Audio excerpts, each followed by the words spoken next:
আমার নাম কুমু। আমরা একটা গরিব কুমড়ো পরিবার। একবার খরার কারণে আমাদের জমিতে ফসল ভালো হলো না। অনেকে আমাকে বলতো, তুই তো শুধু একটা কুমড়ো, তোর আবার বড় স্বপ্ন কি? কিন্তু আমি হাল ছাড়িনি। আমি একদিন বড় কিছু করব।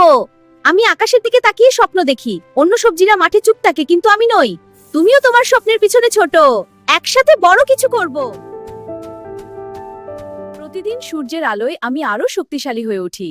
এগিয়ে এসো বেগুন ভাই। এখন মাটির শক্তিতে সাহায্য করি, একলাও পাত করি। ভয় পেও না, তুমি পারবে।